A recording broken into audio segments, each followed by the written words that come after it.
Hola, buenas tardes. Esta es la clase número 7 de los Hechos de los Apóstoles, la charla número 7. Y hoy vamos a hablar especialmente de Pentecostés. Seguramente no podemos hablar, no os poder explicar todo. Voy a tener que hacerlo en dos veces, ¿no? Vamos a ver, porque esto es interesantísimo. A ver, voy a empezar a leer el capítulo 2 de los Hechos de los Apóstoles, versículo 1 al, al 16. Capítulo 2 de los Hechos de los Apóstoles, del versículo 1 al 16. Dice, al llegar el día de Pentecostés, estaban todos reunidos con un mismo objetivo. De repente vino del cielo un ruido como una impetuosa ráfaga de viento que llenó toda la casa en que se encontraban. Se les aparecieron unas lenguas como de fuego que se repartieron y se posaron sobre cada uno de ellos. Se llenaron todos del Espíritu Santo y se pusieron a hablar en diversas lenguas, según el Espíritu les concedía expresarse. Residían en Jerusalén hombres piadosos, venidos de todas las naciones que hay bajo el cielo. Al producirse aquel ruido, la gente se congregó y se llenó de estupor, porque cada uno les oía hablar en su propia lengua. Estupefactos y admirados, decían, ¿es que no son galileos todos estos que están hablando? Pues ¿cómo cada uno de nosotros los oímos como en nuestra propia lengua nativa? Partos, medos y elamitas, los que habitamos en Mesopotamia, Judea, Capadocia, el Ponto, Asia, Frigia, Panfilia, Egipto, la parte de Libia fronteriza con Cirene, los romanos residentes aquí, tanto judíos como proselitos, cretenses y árabes, les oímos proclamar en nuestras lenguas las maravillas de Dios. Todos estaban estupefactos y perplejos, y se decían unos a otros, ¿qué significa esto? Otros, en cambio, decían riéndose, están llenos de mosto. Entonces Pedro, presentándose con los 11, levantó la voz y dijo, judíos, y todos los que vivís en Jerusalén, que os quede esto bien claro, y prestad atención a mis palabras. Estos no están borrachos, como vosotros suponéis, pues es la hora tercia del día. Bueno, esto es el fragmento que vamos a estudiar hoy. Y antes vamos a realizar la oración. En el nombre del Padre, del Hijo y del Espíritu Santo. Amén. Señor Jesús, me presento a ti tal como soy. Te pido perdón por mis pecados, me arrepiento de ellos, por favor, perdóname. En tu nombre perdono a todos los que me han ofendido. Renuncio a Satanás, a los espíritus maléficos y a todas sus obras. Me entrego por completo a ti con todo mi ser. Señor Jesús, ahora y por siempre, te invito a entrar en mi vida. Te acepto como mi Señor, mi Dios y mi Salvador. Por favor, cúrame, cámbiame, fortaléceme en cuerpo, alma y espíritu. Ven, Señor Jesús, cúrame con tu preciosa sangre y lléname del Espíritu Santo. Te amo, Señor Jesús. Te alabo, Señor Jesús, y te doy las gracias. Te seguiré cada día de mi vida. María, mi Madre, Reina de la Paz. San Peregrino, Santo del Cáncer. Todos los ángeles y santos, por favor, ayudadme. Amén. En el nombre del Padre, del Hijo y del Espíritu Santo. Bueno, primeramente de todo, vamos a ver una cosa interesante. Vamos a ver qué quiere decir Pentecostés. O sea, Pentecostés, ¿qué significa para los judíos y qué significa para los cristianos? A ver, Pentecostés en un principio era, en tiempos remotos, al principio de todo, muy al principio, era lo que llamaban la fiesta de la siega. O sea, era una fiesta agraria en la cual se daban gracias a Dios por las cosechas recolectadas. Ahora, no penséis que era una cosa, pues claro, pues a ver, que no penséis que fue una cosa aburrida. O sea, la fiesta de la siega, pues decir, bueno, pues, a ver, pues, ¿qué era esto realmente? era una fiesta maravillosa, era una fiesta en la que disfrutaban muchísimo. O sea, ellos entendían perfectamente que Dios, que dependían de Dios y que era Dios el que les daba todos los alimentos para seguir vivos, como ahora tendría que ser, ¿eh? Exactamente igual. Dependemos totalmente de Dios, ¿eh? Entonces, claro, era tal el fervor y la unión con Dios que lo que decidieron es darle las primicias de todo lo que ellos, recolectaban, digamos. O sea, por ejemplo, se plantaba en septiembre, a finales de septiembre, entonces pues pasaban un invierno duro y después cuando llegaba ya, pues eso, el verano, la primavera, porque recordad que el año pasado a Pentecostés, que yo recuerde bien, fue el día de Pentecostés el 6 de junio, pero oscila según el calendario. O sea que, a ver, lo que quiero decir es que estábamos en primavera y ellos también estaban en primavera. Y cuando el Señor vivía, que tenía otro sentido, también era la primavera, viene después de Pascua, ¿no? Pero bueno, yo sigo con lo que os contaba de la fiesta de la siega, ¿no? O sea, es muy interesante porque lo que hacían ellos era, digamos, ofrecer las primeras granadas, los primeros higos, las primeras naranjas, el primer ternero que hubiera. Y fijaos que cogían, ¿no? Cuando la granada o las primeras granadas salían del árbol, ¿no? Ellos ataban como una cintita a la granada para saber que aquella había sido la primera, las primeras brotes. Luego iban a la casa y decían, ya han salido las primeras granadas. Aunque al día siguiente y al otro día salieran nuevos brotes de granadas o de higos, ¿eh? Ellos sabían perfectamente que aquellas eran las primeras. Entonces, cogían, cuando estaban maduras, las cogían y las llevaban al templo de Jerusalén para dar las gracias al Señor, al templo. Entonces, fijaos que lo que se llevaban también eran ovejas, por ejemplo, o se llevaban, por ejemplo, unas palomas, o sea, se llevaba todo lo que podían llevar. Claro, ellos tenían muchísimas ganas de comer todo lo que no habían todo lo que no habían podido comer aquel invierno. Pero como Dios era lo primero y era el que les daba la oportunidad de seguir vivos, ellos ofrecían todo lo primero, lo mejor a Dios. Entonces, por ejemplo, digamos que las personas iban andando, ¿eh? Y llevando como las primicias de los frutos, o de lo que fuera, ¿no? Entre dos palos, a hombros, en distintos momentos, y a veces pues había caballos, pues con caballos, si no bueyes, si no camellos, ¿no? Si no ovejas, o sea, iban cargando encima de los animales yendo hacia el ofrecimiento, hacia el lugar en donde se tenía que ofrecer a Dios todas estas ofrendas, ¿no?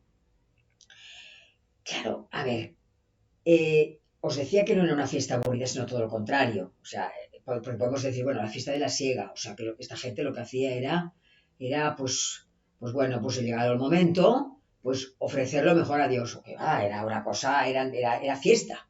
O sea, tened en cuenta que en la época, hace tantísimo tiempo, no había nada que hacer prácticamente. La gente llevaba una vida muy, muy monótona. Así como ahora nosotros tenemos internet, tenemos radio, tenemos televisión, tenemos teatro, cine, podemos salir con amigos a tomar algo al lado. En fin, esto no existía. La gente llevaba una vida muy tranquila y la vida continuaba muy, muy, muy, con muchísima parsimonia. El hecho de que tuvieran que reunirse para juntarse todos para hacer una fiesta enorme, que era la fiesta en este caso de la siega, ¿no? Hacía que vibrasen, toda la gente estaba contenta porque, a ver, salían de los pueblos, llegaban al camino principal y se encontraban con caravanas. Entonces, con caravanas que iban hacia el templo de Jerusalén a ofrecer al Señor. Entonces, eran amistades nuevas, conocías a gente nueva, te encontrabas también con gente de otros pueblos, hacías amistades, te encontrabas con parientes. O sea, todo era con una alegría y un fervor enorme. Entonces, por ejemplo, cuando ya se estaban acercando a Jerusalén, el día anterior, por ejemplo, pues si en el pueblo anterior se dormía al aire libre, pensad el buen tiempo que hacía, ¿no? Por eso os decía lo del 6 de junio. O sea, supongamos que es a mitad de mayo, ¿no? pues lo que hacían era pues dormir al aire libre y hasta al día siguiente, muy por la mañana, el capataz, o bueno, el llamado el superintendente, les llamaba y les decía, levantaos y vamos a Sion. Sion es Jerusalén, ¿eh? A casa del Señor, nuestro Dios. Y trompetas y cantos, era una maravilla, vamos. Entonces, a medida que se acercaban a Jerusalén, poco a poco, ¿no? Sonaban las flautas, iban cantando, y se ponían, por ejemplo, unos, ¿cómo diría yo? En los cuernos de los bueyes ponían algo dorado, o sea, como significando que ya estaba llegando, ¿no? Recordad el Salmo 122. ¿Os acordáis el Salmo que dice, qué alegría cuando me dijeron, vamos a la casa del Señor? Si leéis este Salmo, que sale muchísimo en la misa, y si no también en la lectura de las horas sale. Este es la alegría, significa la alegría, está escrito en el siglo X antes de Cristo, ¿no? Y significa, explica, explicita la alegría de toda esta gente por llegar a casa del Señor, por poder darle todo lo que deseaban y lo contentos que estaban además. Entonces, fijaos que esto lo que hacía era, claro, lo que hacía era, servía de unión, ¿no? De unión para toda la nación, para que toda la nación se sintiera unida. Y la ceremonia, que sepáis que era profundamente religiosa. O sea, no era, o sea, cantaban, bailaban, ofrecían alabanzas a Dios, pero, perdón, es que estoy constipada. Digamos, ofrecían al Señor todo lo que necesitaban, pero todo con un profundo recogimiento. El Señor veía todo el espíritu de ofrecimiento de la gente. Podían cantar, bailar, alabar a Dios, flautas, cantos, todo lo que quieras, palmas, pero todo era para agradar al Señor. Entonces, fijaos que esto, claro, evidentemente, ya había, os digo, que había un ambiente muy espiritual, ¿no? Aparte de esto, también los niños también ofrecían cestos, ¿eh? O sea, todos los niños ofrecían cestos, porque es que no se podía ir, ¿eh? No se podía ir allí al templo, nadie podía ir al templo sin entregarle algo a Dios. Esta es la idea, ¿no? Y también, por ejemplo, el rey Herodes Agripa y el Herodes Antipas antes a lo mismo, ¿eh? O sea, se comportaban exactamente igual que el pueblo. Esto era la fiesta de la fiesta de la, sí, de la vendimia, la fiesta de la siega, como si dijéramos, ¿no? Ahora, yo lo que quiero, esto es la fiesta de la siega, antes de, ¿no? Antes de. Ahora, lo que quiero explicaros es el significado ya en época de Jesucristo. ¿Mm? Lo que significaba Pentecostés para los judíos y sigue significando. Pues no es otra cosa más que, y bastante importante, que es que se celebra el hecho de que Dios, Yahvé Dios, da a Moisés las tablas de la ley, los 10 mandamientos. Esto es lo que se celebra en Pentecostés para los judíos. También, digamos que se celebra el día de la promulgación de la ley escrita y de la ley oral. Pero sobre todo es eso, el día en que Dios da a Moisés la ley, al pueblo. Claro, ¿qué significa para nosotros? Para nosotros tiene otro sentido. Para nosotros celebramos la venida del Espíritu Santo sobre los apóstoles, como ya anunció nuestro Señor Jesucristo. Otra cosa importante, ¿qué significa Pentecostés? Pentecostés significa 50. 50. ¿Y qué quiere decir? Que se celebra 50 días después de celebrarse la Pascua. Para nosotros igual. O sea, a ver, ellos cuentan 7 semanas, 7 por 7, 49. O sea, 7 semanas, sabéis que es el número de perfección, 7. Porque Dios hizo el mundo en 6 días y el séptimo descansó. O sea, tenemos 7 por 7, 7 semanas por 7 semanas, 49. También el 49 es número de perfección porque es múltiplo de 7. Entonces, 49, ellos lo que hacen es añadir un día que lo sacan del paraíso o de la vida eterna. Y entonces lo redondean y ponen 50. O sea, Pentecostés quiere decir 50 y quiere decir que la fiesta de Pentecostés se celebra el día 50 días después de celebrarse la fiesta de Pascua. Esto es lo que es Pentecostés, para unos y para otros. Vale, entonces ya podemos meternos en lo que hemos leído. A ver, fijaos que el capítulo 2, versículo 1, vamos a ver, dice: al llegar el día de Pentecostés, estaban todos reunidos con un mismo objetivo. O sea, no nos dicen cuánta gente había. 12 discípulos seguro. ¿Habría más gente? No nos lo dicen. Pero el hecho que nos dicen es que estaban todos reunidos con un mismo objetivo. ¿Qué objetivo? Lo que os he explicado. Dar gracias a Dios, alabar, bendecir a Dios y glorificarlo, porque Dios había dado a Moisés las tablas de la ley. O sea, el mismo objetivo que tenían, lo tenían todos, los que estaban en ese momento allí. Y entonces el versículo 2 dice: de repente vino del cielo un ruido como una impetuosa ráfaga de viento, que llenó toda la casa en la que se encontraban. O sea, de repente viene como un estruendo enorme de ruido, como podría deciros yo, debió ser algo como, por ejemplo, cuando estás en casa, que sientes de repente pues que hay unas ráfagas de viento tremendas y dices, caramba, estas ventanas, a lo mejor resulta que se va a caer, que a lo mejor tira las ramas de los árboles, porque es que es una ventolera, hay un viento tremendo, como algo terrible, ¿no? Esto debió ser una cosa, porque dice, de repente vino del cielo un ruido como una impetuosa ráfaga de viento, que llenó toda la casa en la que se encontraban. Entonces dice, se les aparecieron unas lenguas como de fuego que se repartieron y se posaron sobre cada uno de ellos. O sea, lo que quiero decir es que llega el Espíritu Santo y lo que notan ellos, cuando llega el Espíritu Santo, lo hace de forma sensible. O sea, ni es una alucinación, ni es algo de, que puedes decir, pues es una locución, o es algo interior, no. O sea, llega de forma sensible, porque lo que sienten es calor, se les aparecieron como unas lenguas de fuego, o sea, que es típico, cuando hay una manifestación, perdón, una fusión del Espíritu Santo, la gente nota calor, y al mismo tiempo este ruido tan grande, o sea que es sensible. Fue una cosa física, eso es lo que quiero decir, ¿no? Ahora, aquí hay que hacer un paréntesis para que entendáis todo. Y es que estamos en la fiesta de Pentecostés. O sea que, lo que os digo siempre, que Jerusalén normalmente es una ciudad relativamente con poca gente, pero en ese momento había bastante gente extranjera, o sea, judíos que vivían fuera de Palestina, que estaban pues en otras partes, o sea, lo dice aquí el texto, o podían estar en el norte de Egipto, en Alejandría, o todo lo que los romanos habían dominado, toda la costa mediterránea.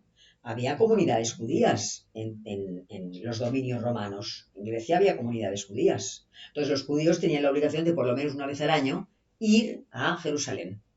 Se elegía la Pascua o se elegía, por ejemplo, Pentecostés. Recordad que yo hace unas clases os dije que hay un momento en el capítulo 19, versículo 19, este que es el 16, capítulo 19 de los Hechos, de los Apóstoles, ¿no?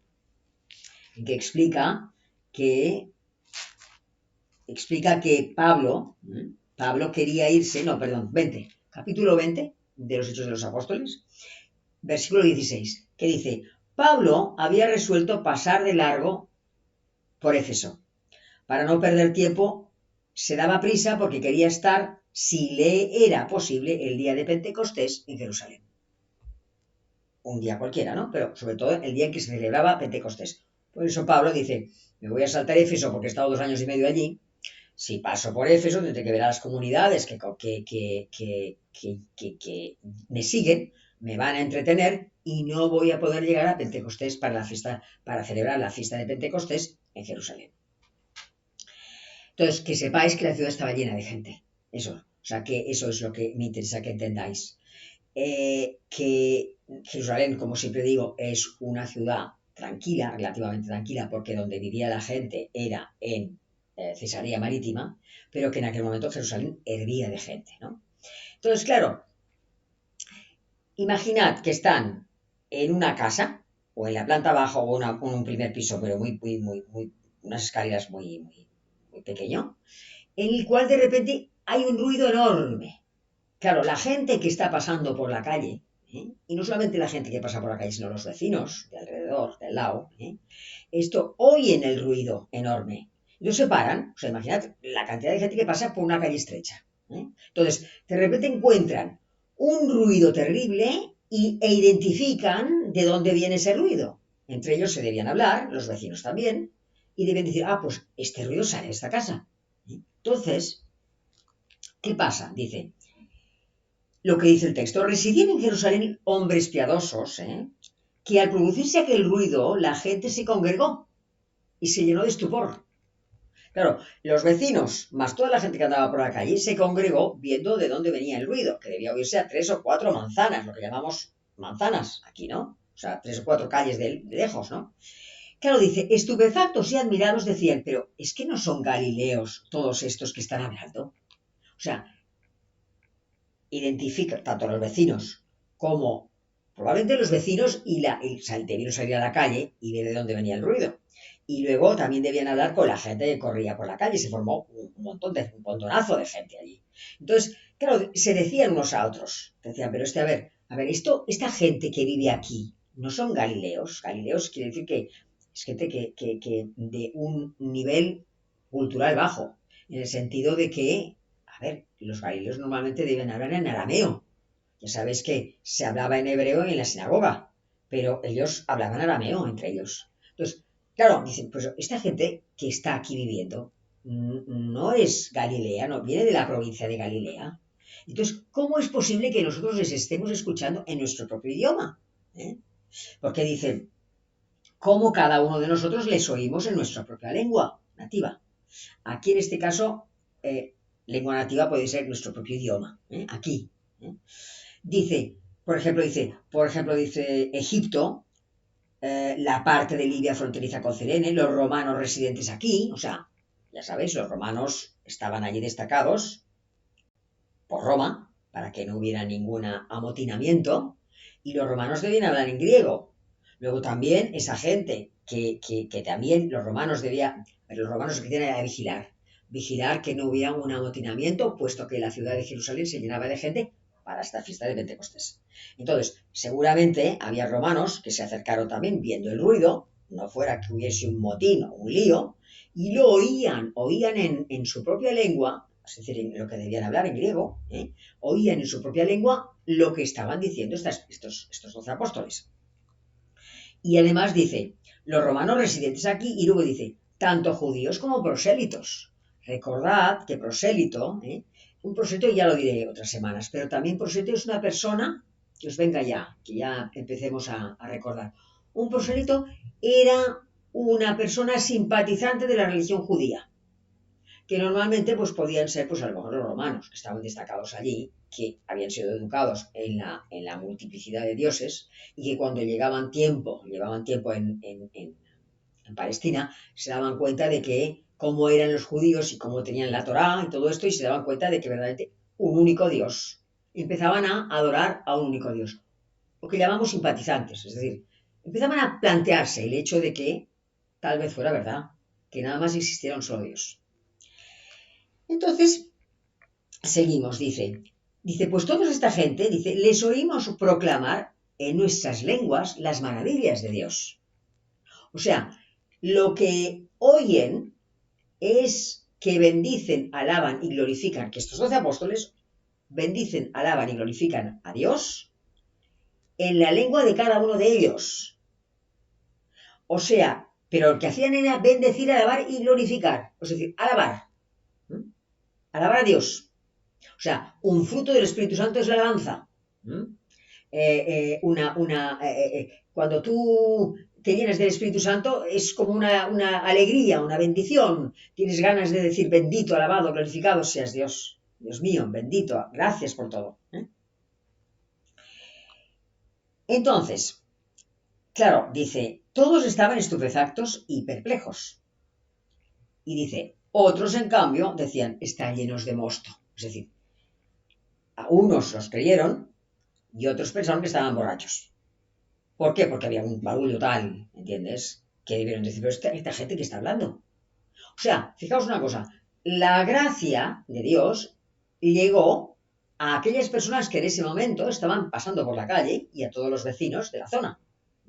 No llegó a una gente concretamente, luego lo debían hablar entre ellos, pero en ese momento en que se estaba viviendo eso, la gracia de Dios les llega a una serie de gente que está alrededor. O sea, que Dios les concede estar cerca de donde se produce el ruido y el calor y pueden oír hablar en su propia lengua nativa a estos 12 apóstoles. Pero la gracia de Dios no, digamos, hay mucha gente a la cual le llega y otra gente que niega la gracia. Por ejemplo, estos. Hay una gente que dice estupefactos, decían, y luego continuarán, ¿no? Diciendo, pues, ¿qué tenemos que hacer? Cuando en las próximas clases, yo os explique lo que Pedro empezó a explicar a la gente, lo que empezó a decir, claro, toda esta gente que le había escuchado empezaron a sorprenderse y dijeron, bueno, pues, ¿qué tenemos que hacer? ¿Qué tenemos que hacer para seguirte? Pero otros decían, están borrachos. O sea, la gracia llega a todos. Unos los toman y otros se pierden para otros, ¿no? Dios les dará gracias también, porque el Señor te da montones de gracias especiales. Gracias y gracias, ¿no? Pero si tú tomas una gracia, el Señor, si aceptas la gracia que Dios te da, al cabo de inmediatamente te dan 3 gracias más. O 2, o una más. Y si no la aceptas, a lo mejor tarda más en llegar. Es decir, es que estés negativo, si simplemente estés cerrado. Entonces la gente, el Señor no puede penetrar en ti. Que sepáis eso, ¿no? Entonces,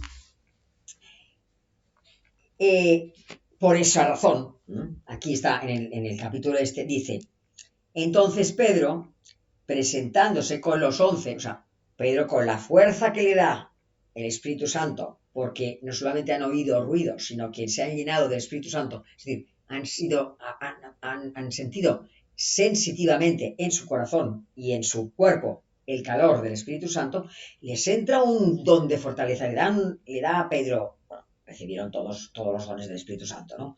Pero el don de fortaleza hace que Pedro, en nombre de los 11, hable con los que dicen que están llenos, que están borrachos, los 12 apóstoles, y dice, judíos y todos los que vivís en Jerusalén, que os quede esto bien claro y prestad atención a mis palabras. Estos no están borrachos, como vosotros suponéis, pues es la hora tercia del día. La hora tercia a las 9 de la mañana. Y ellos solían desayunar a las 10 o a las 11. Por lo tanto, a las 9 de la mañana no podían estar borrachos. Por eso él lo rebate diciendo que no están borrachos. Son las 9 de la mañana. A las 9 de la mañana ninguno de nosotros ha bebido. Vale, esto con respecto a esto. Ahora, vamos a ver un momento algo que quiero explicaros, que me quedaré a medias y los explicaré en la próxima clase. Pero es interesante que vayamos a la primera carta a los Efesios. Capítulo 12. Primera carta a los Corintios. Capítulo 12, versículo del 4 al 11. Vamos a buscar. La carta a los Corintios está, primeramente están los Hechos de los Apóstoles, luego está la carta a los Romanos y luego está la carta a los Corintios. La primera carta a los Corintios. Entonces, en el capítulo 12, dice Pablo, estoy hablando ahora, porque voy a hablar ahora un poco, aunque me quede a medias, voy a hablar un poco de lo que San Pablo dice sobre las lenguas, sobre el don de lenguas. Dice, antes de empezar, antes la introducción, para mí, quiero deciros, dice, capítulo 12, versículo 3b, ¿no? La segunda parte del versículo 3, dice, 4, capítulo 12, versículo 4, dice, hay diversidad de carismas, o sea, de dones, o sea, el Espíritu Santo da a la gente diversidad de dones, pero todos vienen de un mismo espíritu. Dice, a cada cual se le otorga la manifestación del Espíritu, o sea, a cada persona se le otorga un don, para provecho común. O sea, los dones del Espíritu Santo, que quede claro, que son para la comunidad, o sea, para ayudar a otras personas. Porque es la caridad, fe, confianza y caridad, fe, esperanza y caridad. es la caridad. La más importante virtud teologal es la caridad. Entonces, los dones del Espíritu Santo te aprovechan a ti, pero sobre todo están dados para que tú los extiendas y ayudes a los demás. Entonces, por eso Pablo dice, a cada cual se le otorga la manifestación del Espíritu para provecho común.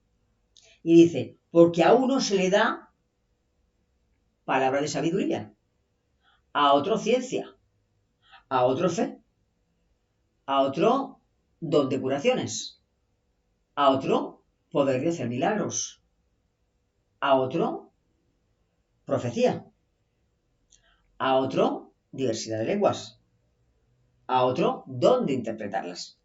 O sea, Pablo te explica que los dones del Espíritu Santo son dados a todas las personas, si tú los pides, los has de pedir, también el Señor te los puede dar sin pedirlos, pero en principio pide los dones del Espíritu Santo. Entonces, en el versículo 14, fijaos lo que dice, porque esto es largo de contar, y esto sí que me explayaré en la próxima clase, esa charla, vamos.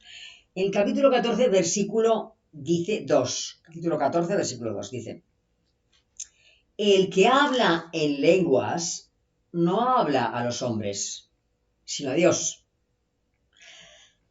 A ver, ¿qué quiere decir esto? El que habla en lenguas, o sea, a ver, el don de lenguas, o sea, la verdad es que yo no soy una persona versada, no sé mucho, no sé lo suficiente para explicaros bien los dones del Espíritu Santo. O sea, esto está, sí que si estáis interesados en el tema, podéis ir a Internet y buscar la renovación carismática católica. Poned renovación carismática católica, don de lenguas, por ejemplo, o don de profecía, o don de fortaleza, por ejemplo, ¿no? Que sepáis que es un movimiento aprobado en la Iglesia.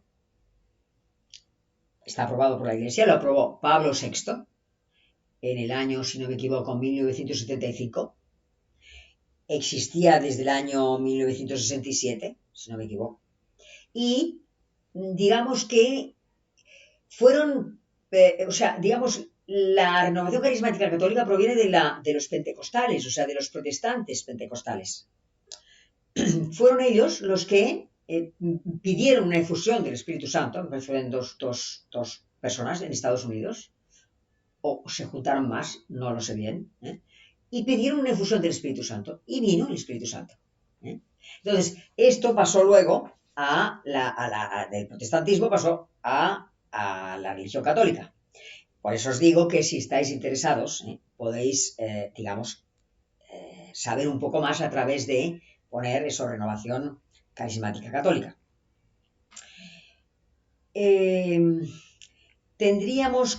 Yo creo que tendríamos que acabar aquí, porque es largo de contar.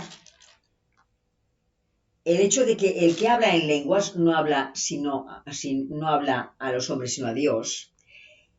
A ver, se lo puedo explicar en un momento, una parte, ¿no?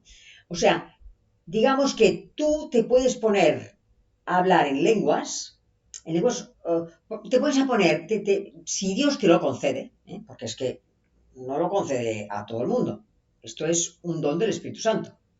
Entonces tú puedes pedir que Dios te dé el don de lenguas. Puedes hablar en lenguas, puedes cantar en lenguas. Yo he ido a una reunión de carismática, de la renovación carismática católica, y verdaderamente la gente que canta en lenguas, porque por lo visto, si no me equivoco, puedes hablar en lenguas pero no cantar en lenguas, o puedes hacer las dos cosas, o Dios te concede las dos cosas, hablar en lenguas y cantar en lenguas, o a lo mejor nada más hablar en lenguas pero no cantar en lenguas. Si te concede las dos cosas, por ejemplo, hablar y cantar en lenguas, ¿no? Es una maravilla lo que oyes, porque digamos que la gente está alabando, bendiciendo y glorificando a Dios cantando. Y en distintos tonos, cada uno en un tono distinto.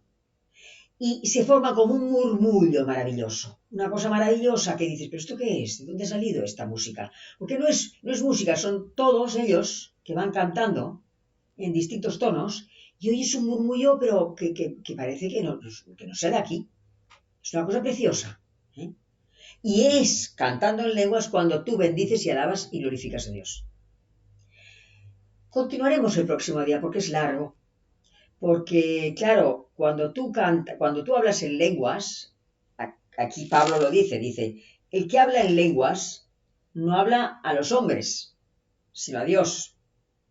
Claro, tú estás hablando a Dios, pero en una lengua que puede ser, por ejemplo, una lengua antigua, muerta, lo que llamamos muerta, una lengua que ya hoy día nadie habla ya, por ejemplo, el sánscrito, o puede ser una lengua, a lo mejor un dialecto árabe, pero que tú no has aprendido. ¿Eh? O puede ser, o puede que no signifique absolutamente nada, lo que dices.